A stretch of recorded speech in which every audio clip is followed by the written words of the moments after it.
Red Eyes. It's good to have you with us today, my friends. My name is Henrik Palmgren. We have our friend Freeman back on the program today to talk about the latest strange developments of the space war, if we can call it that. There have been quite a few developments on this in this department, especially up here in the north. The Norway spiral, of course, and if you've been following our website, you know that we've managed to get some more clarity regarding the possible origins of the spiral. The big possibility that we're looking at right now is that IceCat, the European Incoherent Scatter Facility, is behind it. This is basically Scandinavia's HARP up in Tromsø, Norway, where the spiral was seen back in December 2009, around the 9th and 10th. There has also been strange patterns showing up on radar over Australia. That's January 22nd, as pointed out by Colin Andrews, who we hope to have with us soon on the program, by the way. We've also had large spherical objects that have been seen near the sun by NASA satellites. On January the 26th, there was also a strange formation that showed up inside the green aurora over a small town of Andenes, not too far from Tromsø up in Norway. Again, we can ask the question if IceCat was behind this.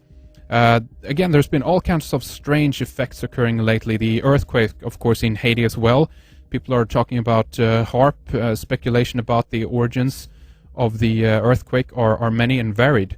So basically what we're asking is, what is it all about? Where do we go here? Well, we have Freeman with us here today to discuss these things and much more, and tie things in like CERN and NASA's CARE program, or the Black Brant number 12. We're going to talk more about this later on. FreemanTV.com is the website. Go there for more information about Freeman's work, research, his own radio show archives, DVD, and much more. So with that, welcome back, Freeman. Good to talk to you again. It's about time. So much have been happening since we last spoke. How are you, Freeman? It's true, Henrik, and it's great to be here. It's amazing the things that you and I have been going through. You know, you were basically my first radio show on an international scale.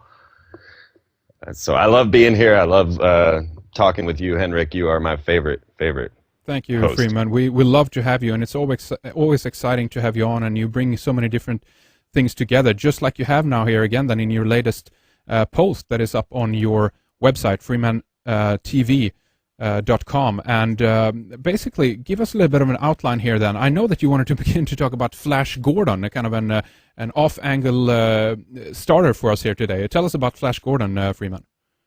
Absolutely. Well, the concept is, and this is something that I've been working on, when you dig into Hermetic arts, when you start to dig into the magical belief system, they believe and expound that the idea that the universe is mental. And this would fit the concepts that I'm looking at so much with mind control, with predictive programming, and all of the sorts of things that we see engineering our reality.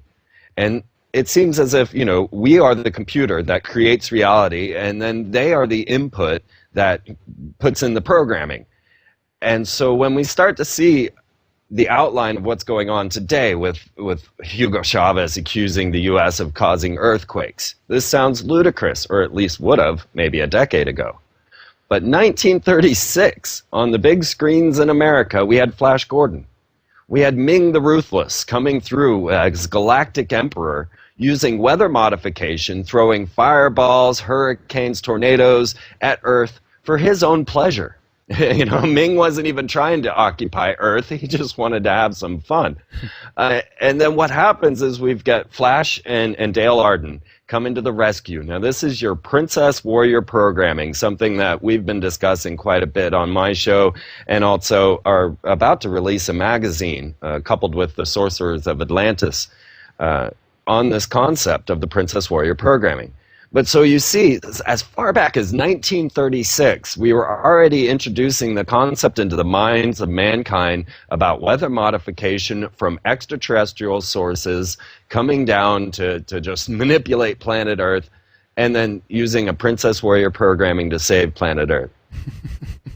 Incredible. So back in the 30s, basically, and I mean, they had Tesla stuff going on then as well. I remember some old Superman comics even. They had the scientists who developed the death ray and stuff like that. So it's been in science fiction. But again, to emphasize and to bring further clarification to your point, I guess what you're saying as well is that we have these sci-fi weapons pretty much coming online during these times that we're living in right now, and we see these kind of weird effects basically happening all around us, Freeman. Yeah, absolutely. And this is where it really starts to get confusing. Now, I made a HAARP video back in 2006, and already that HAARP video was basically dated. I mean, the information was 1999. But I was trying to outline and show people what this was and what its capabilities were. And at that time, Milosevic had accused the U.S. of using HAARP to cause earthquakes and floods in the Middle East. Now, when I showed this to university students at Kansas University, it was in the front page of the USA Today. And they said, oh, well, he'll just say that. You know, and no one was ready for this type of concept. Now we're to a point where Jesse Ventura is promoting HAARP over True TV, and everybody now thinks that it shoots big light beams up out of it or something, you know, because of the graphics they used. And now, of course, everyone's going HAARP, HAARP, HAARP, causing earthquakes in Haiti. And, you know, it was the Russian military, it was Hugo Chavez. When we have really no proof, and everyone is ignorant of the other ionospheric heaters, or VLF, ULF antenna arrays around the globe. So they're focused on this one, the High Frequency Active Auroral Research Program, when they could look to, as you mentioned, ISCAT, or they could look to SURA, or now we're seeing these effects over Australia. And that is, of course, the Boeing System Support and Operations setup VLF array there in Northwest Australia.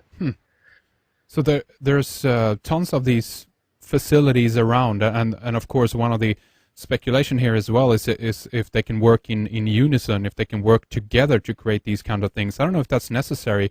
It could just be one and the single device or facility that is operating. But when it comes to, I mean, if we go back then and basically look at December 2009 over Norway, the spiral and things like that, from my point of view right now, the ISCAT seems very plausible and likely, because the whole Russian failed missile thing, I'm ready to throw that out the door. How about you, Freeman? Well, I still have my questions, and I think that both answers are correct, actually. Now, first of all, we've got to, you know, ask the question about the companionship between Norway, their ISCAT, and the Russian military. And then couple this with the whole concept of it happening as soon as Obama shows up for his Nobel Peace Prize, right? Exactly. Yeah. And, of course, Obama, starting right from day one before he was elected, you know, I will not weaponize space. I will not weaponize space. That was part of his platform of getting elected. Most people just skipped over that one, you know, because who thinks about weaponization of space except for, like, Nazis? You know, and so we have that question, first of all. Okay, so Obama wrote the secret letter to Medvedev way back at the beginning of his presidential status, and this was, of course, not secret. It was broadcast all over the news, and it was about you know, limiting the nuclear missiles. Then we have the whole sensation and story of the Department of Defense taking over NASA, or combining with NASA. So this sounds like a militarization of space, and I definitely want to talk to you about NASA and what's going to happen. Yeah. Because there's big changes coming, very big changes coming, and I've been tracking that for some time. So, okay, so are they working together, or do we have a Russia-Norway alliance as they're trying to break open portals into the other dimension, or what is going on? And is this a Switzerland-Russian-Norway alliance? Because it was CERN, you know, being at world record levels the night before, was it